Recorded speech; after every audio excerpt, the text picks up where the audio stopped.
Speedway Report is a production of ZTV. Well, Bubba Wallace blows off an interview with Fox Sports. A dominant winning drive in St. Petersburg still gave us plenty of storylines. And we'll update you on Derek Lancaster after his fiery Talladega crash. Welcome to Speedway Report, Monday, April 26, 2021.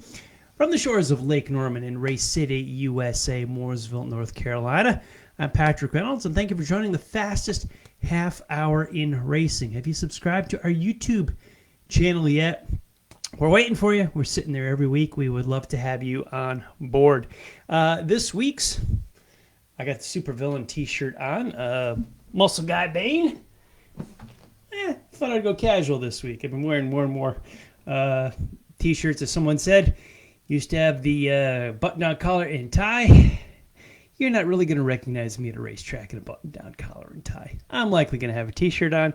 So, yep, we got a little supervillain action today. DC, Marvel, I'm an and guy as opposed to an or guy. Like them both. Will not decide. Don't have to. Speedway Report Victory Lane Lap. That decided a lot of winners over the weekend. Let's talk about them. NASCAR Cup raced at Talladega yesterday afternoon. Brad Keselowski was the winner yesterday, and I'll be darned if he wasn't involved in that crash that Joey Logano wound up on his lid. And Kes was sideways in that, got hit, got turned around, still came back to win the 500. Xfinity Series on Saturday was rain-shortened, won by Jeb Burton. NASCAR's Well Modified Tour, well, they dealt with the raindrops as well. The Spring Sizzler was scheduled for Stafford Springs, Connecticut, Sunday afternoon. Rain postponed that. It will be run Friday, April the 30th. If you're watching us live, head on up to Stafford. We'll have the results here for you next week. Who misses the 80-lapper? I sure as heck do. In other action at Talladega, the ARCA race earlier Saturday afternoon was won by Corey Heim. Nice 500-mile doubleheader by the Talladega folks on Saturday there at the Speedway. IndyCar roamed the streets of St. Petersburg, Florida. Colton Herta won just a dominating performance. Won the pole, led 97 of 100 laps, a fantastic drive. His fourth career IndyCar win. He now has the same amount of wins as his father, Brian, does. The difference, Colton is only 21 years of age. We'll touch on Colton a little bit later in the show. Lucas Oil late models, well, they wanted to race in Illinois this past weekend, Friday night at Granite City and Saturday at Macon, and Mother Nature won them both, rained out and are canceled. World of Outlaw late models were won by Tim McCready at Richmond, Kentucky. Nice drive by him. Used to watch Barefoot Bob, his dad, race. God, I feel old. World of Outlaw sprint cars won by David Gravel on Friday night at Bristol, Tennessee, and Sunday afternoon as Saturday's race was rained out and pushed to yesterday. USAC sprints were up in the Pennsylvania corner of the United States for the Eastern Storm. Had a 4-race run. Thursday night in Bechtelsville, we call that Grandview Speedway. That was won by Brady Bacon. Friday in Pottsville, or Big Diamond, was won by Tanner Thorson. Saturday in York Haven was won by C.J. Larry. And in Sunday in Spring Run, Thorson won again. He goes 2 for 4 in Pennsylvania. Now, the regular small block modified race Saturday night at Grandview was taken by Jared Umbenhauer. Cars Tour was in Rougemont, North Carolina in Sunday afternoon. Josh Berry, who won the Xfinity Series race at Martinsville just a week ago, returns to his late model stock car roots with Junior Motorsports. 200 laps, 1 trophy, and $30,000 for the winner. Word comes out of Winston-Salem, North Carolina, that the Bowman Gray Stadium will finally open up their season on June the 5th, 2021. We haven't turned a lap there since 2019. The Hayes Jewelers 200 goes on June the 5th.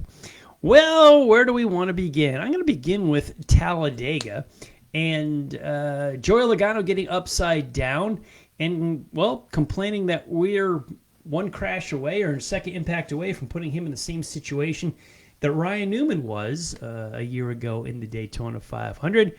I agree with Logano wholeheartedly on this. Newer fans, I know some folks just, they live, their entire life has been in the restrictor plate era. I remember when restrictor plates were put on the cars. Bobby Allison's infamous wreck in May of 1987 had his car almost go into the grandstands after a tire went down, got sideways in the tri-oval, air got into it, carried it in the air. We slapped plates on these cars. And here we are, 2021, 34 years later, and what are we doing? Cars are getting sideways, air's getting underneath them, and they're turning upside down. What the hell are we doing? We have fixed nothing since 1987 with the plates. Safety, safety, safety. We preach it, we preach it, we preach it. We're still doing the same thing. Car gets hit, car gets sideways, goes over. Whatever. I don't know. We haven't fixed a thing. And Logano's right. I just hope every time we run one of these plate races, especially at Talladega, I just don't want to see anybody get hurt or worse. And we've been dodging bullets for decades, and we still keep doing the same thing. We turned a blind eye to it. NASCAR says they know what they're doing. Clearly they don't, in my mind.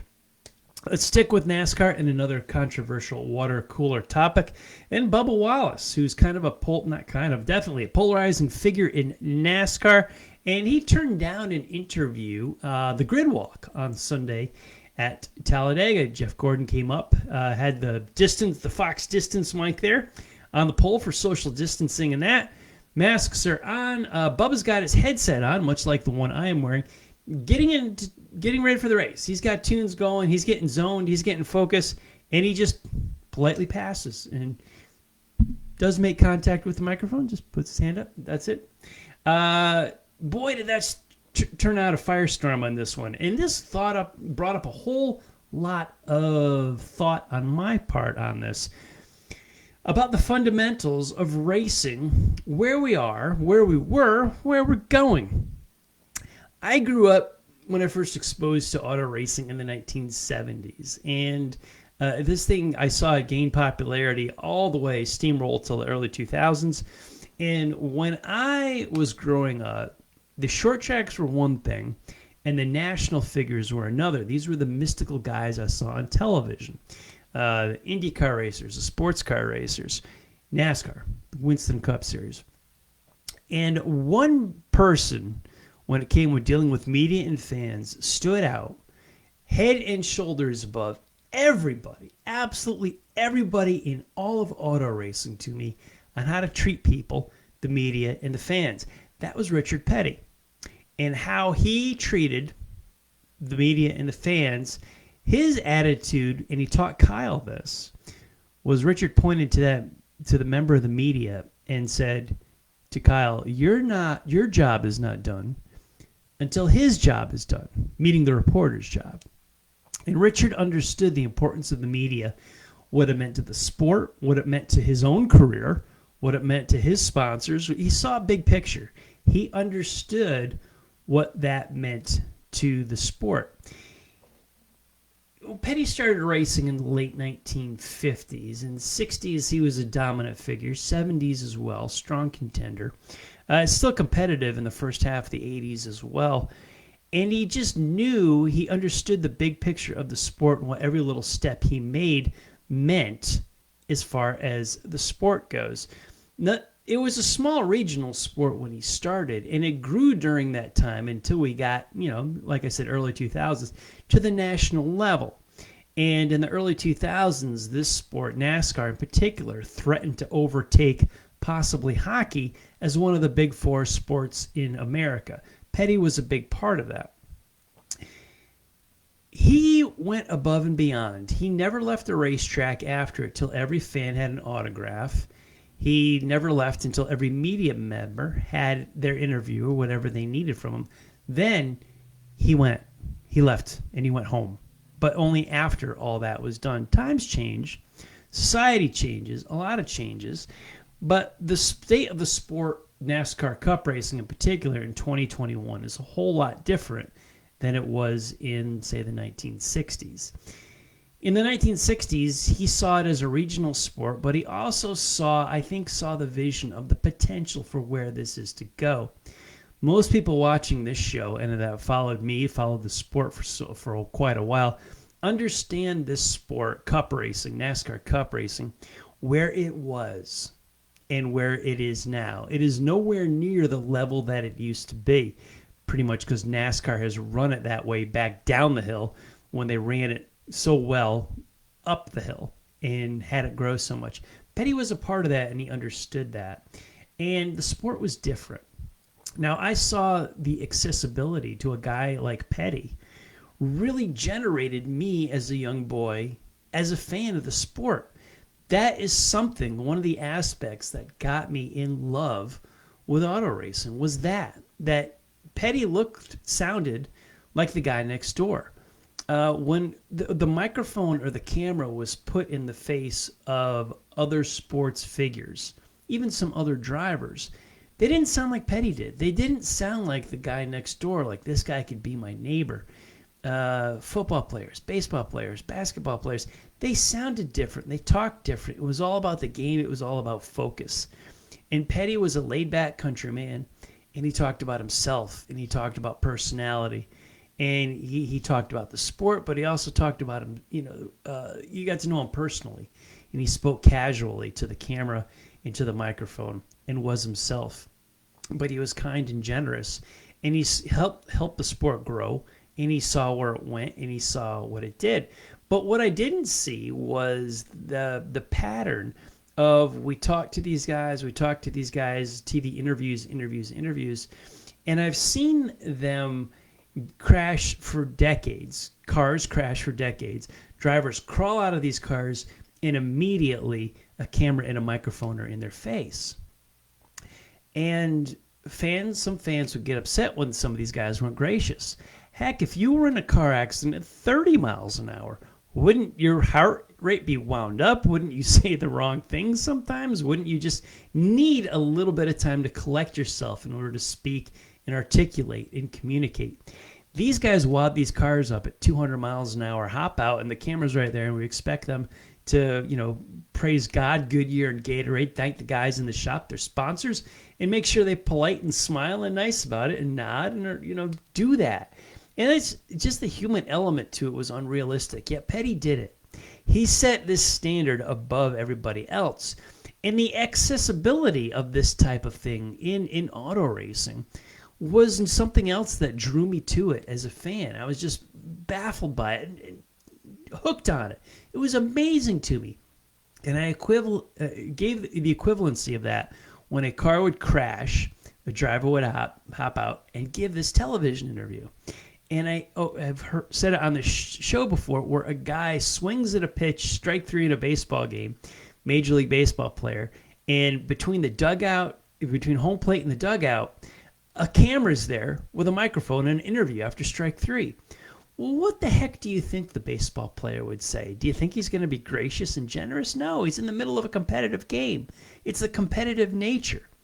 And Petty set this standard in auto racing, which was just beyond everybody else. I think that's certainly attributed to his fan base, his sponsorship, and why he is called the king. And on the other side of that, on the clock, was how soon we talk to these drivers, moments, right when they climb in the cars, they're still in the cars, their helmets are on, the nets are not even up, and we've still got microphones and cameras through the window talking to them and interviewing them. Yet when you look at a football player, they come in on the team bus hours before a game. They go to the stadium, they go to the locker room. They don't do any media. They play the game. It's after they shower, get calmed down, cool down. Then they address the media well after the game, a long time after that. There's no television interviews with Tom Brady with all the Super Bowl rings. Like as the kickoff is happening for the Super Bowl, and they're doing a TV interview with them, it just doesn't happen. You didn't talk to members of other sports like you did with auto racing, in particular NASCAR. That, as an aside, is one of the downfalls of NASCAR, is they tried to make it too much like other sports. I don't like other sports. That's why I watch auto racing. I don't care about baseball or football. It doesn't matter to me. I don't follow them. I don't mind them, but I don't follow them. I followed auto racing because it was different. I liked how it was laid out like this. And I saw these amazing interviews right before these guys put the window net up, fired the engines off. They went to battle it out at 200 miles an hour.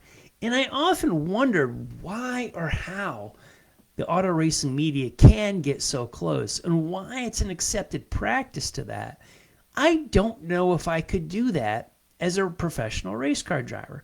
Just when I do this podcast, there's a certain time frame before the show. I don't want to talk to anybody. I don't look at my phone. I don't want to text. I don't want a message come in, an email. And I got my headset on, just like Bubba Wallace had. And I've got music going, and I'm working on my notes and what I'm going to talk about and what happened over the weekend. And I just want to get into the zone. And I don't want to talk to anybody. And I get that because I'm that way too. I want to focus on the job. I love how auto racing is and how it was. I'm not sure where it's going because Petty certainly drew me into the sport while how he behaved. And yet when I get ready for this podcast, I act like a lot like Bubba Wallace did on Sunday. I'm not rude or mean to anybody. I just want my space, and I want to focus on the job ahead, get my mind right, and address it. I'll talk to you afterwards. I'll catch up with everybody. That's cool. But right now, before I buckle in, I just want to focus on it. Now, where are we in 2021 with Bubba Wallace? Do we expect the level of that from him that we got out of Richard Petty in the 60s and 70s? Do we expect that level from any of the drivers in 2021? Bubba Wallace, certainly a polarizing figure, but the Kevin Harvicks, the Kyle Bushes, the Denny Hamlins, and Joey Logano's of 2021. Can we or should we expect that from them? Or should we expect more of a shift towards a Tom Brady or an NFL player where they come in? We need some time to get our minds right and focus on the job ahead. I certainly would. I don't know how well I would do with being a professional race car driver. Speaking right before I get into the car, got my helmet on, buckled up, the Hans, the window net's not up, still talking to the media right before we fire the engines. I don't know if I could do that. I need to get my head right and focused. I'd be interested to see what you guys think about it. For Bubba Wallace to do what he did is unusual for our sport, but I'm not going to jump on his back about it because I get trying to get mentally focused for the job ahead, especially at racing at 200 miles per hour. I'd like to hear your thoughts on the comments on Bubba Wallace and what you think of what he did or didn't do at Talladega with the television interview. I'm going to jump from NASCAR to IndyCar. So a great race at the Grand Prix of St. Petersburg. Colton Herta had a dominant performance, started on the pole, led 97 of 100 laps. What do you think about Colton Herta going to Formula One? I gave the stats of him earlier. Alexander Rossi was in Formula One, wound up back in IndyCar, is now a superstar. In the early days of Marco Andretti's career in IndyCar, there were whispers of him in Formula One with his last name. Marco has never really produced the numbers in his IndyCar career. We talked a lot about Marco in the springtime when he decided not to run full-time in the IndyCar series. What about an American in Formula One? What about Colton Herta? Whispers are there with such a young age in his IndyCar wins. He's got double the IndyCar wins that Marco has, and he's tied what his dad does. Interesting thought. I don't know if he is going, but it's certainly neat to think about. TV got it right. I complained about it the week before with NASCAR and IndyCar going head-to-head with each other. They did it just right this past Sunday. IndyCar got the green just after 12:30 at St. Petersburg. Talladega at NASCAR got the green after 2 o'clock. It worked out well for me. I swapped from the IndyCar race post-race to NASCAR at Talladega, and it was about 40 laps into it. I don't get as excited about stage wins. They do nothing for me. It's part of the collapse of the sport, in my opinion. You win a stage. Congratulations. Good for you. I'm a big fan of Jimmy Johnson as he mounts this challenge. Robin Miller said it best. It was what I was rolling around in my head. He eloquently put it to words in an article. Jimmy Johnson brings with him a championship resume. The Bubba Wallaces and Danica Patricks of the world don't really have that type of championship resume. they lean on their public perception opinion right now. Danica really, it was a marketing story. We waited for it to become a sports story her whole career. It never did. She played an angle of being a novelty. We're got the big spotlight on Bubba Wallace to see what he will do in the Cup Series. Jimmy Johnson, there are a lot of comparisons being made of him just being a name in the IndyCar Series and getting unrightful attention because of what he has or has not produced. Nobody has done this as far as a Cup career and then starting scratch as a rookie on street courses and road courses in the IndyCar Series. He brings a championship resume that no one else has and tried to do this. This is unprecedented. And he is, Jimmy Johnson, for all his championships and wins, is putting his learning curve right under the spotlight for everybody to see. So disappointed for the ARCA car count was in, oh gosh, remember when like 70 cars used to show up to try to qualify for 40 spots for an ARCA race at this big super speedways? You've got less than a full field right now. It is a shame to see as ARCA just kind of trickles. I fear it will go the way of the Slim Jim All-Pro Series, the Busch All-Star Series, the Goodies Dash Series. Wait, what are those series? Exactly. NASCAR got their hands on it.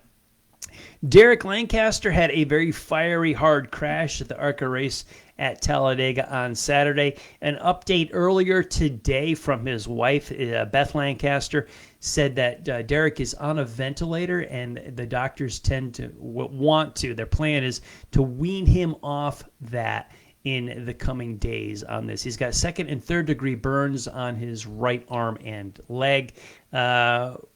If you have prayers and good thoughts, you can send him Derek Lancaster's way for a complete, speedy, and as painless a recovery as he can possibly happen. We lost a couple of racing legends. Charge and Charlie Glotzback passed away on Friday, April 23rd. So, yeah, that was last Friday. Age of 82. Glotzback had 124 Cup starts. He's got 4 wins. Big late model and Cup racer in NASCAR from, the good old days back when I was a boy. And also we lost in the past week Bill Whittington, 5 times an Indianapolis 500 starter. He died in a private plane crash on the same day. Whittington was 71. We're going to hat tip Dave Despain in Motor Week Illustrated with our Racer of the Week. Who was it? Well, I was thinking a little bit of David Gravel with his sweep at the World of Outlaws at Bristol, but I went for the dominating performance of Colton Herta yesterday at St. Petersburg. Great drive, great race at St. Pete. Took it to him at 21 years of age. What will happen with his future career? Will he look overseas or will he stay here in the States? This will be an interesting story to follow. Please chime in the comments with any thoughts you got. Well, I talked about the Bubba Wallace interview, about what you think of sports stars, auto racing stars, giving that interview right before they climb into the car. What do you think? Is this just an accepted practice that we should continue forever, or give these guys some space? Get them, let their mind get focused. Love to hear from you. Just want to hear your opinion on out there in our viewer land. In between our broadcasts, you keep up with auto racing with SpeedwayReport.com. This show and all of our past ones are uploaded on the site. Warm weather road trips, download a podcast for your trip around the country. On social media, where are we? Facebook, the page is Speedway Report with Patrick Reynolds, or the Racers Reunion page. On Twitter, I'm at Speedway Report and at Speedway Pat. Head to racersreunion.com.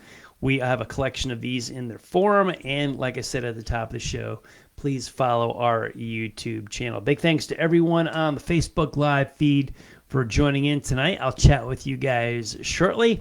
And I want to thank all of the military past and present for the freedoms we enjoy as Americans in our daily life, including the simple things like bench racing right here on a Monday night. Freedom is not free, and a veteran paid that bill for us. To all the men and women who are defending freedom and watching Speedway Report, you take care of yourselves and come home soon.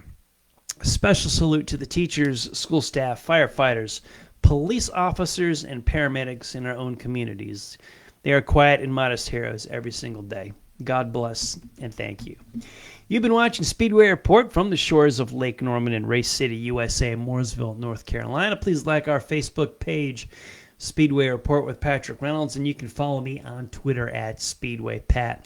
In about 4 minutes on the Drag Racing List Facebook page, tune into Drag List Live. Bill Pratt and John Bachman got you taken care of for the next hour. Now, I'll be back live here on Facebook May the 3rd. May already, wow. We'll have NASCAR National in Kansas, the Spring Sizzler for NASCAR Mods in Connecticut, and the NHRA from Hotlanta. You take care of yourselves, take care of each other. I'll see y'all next week.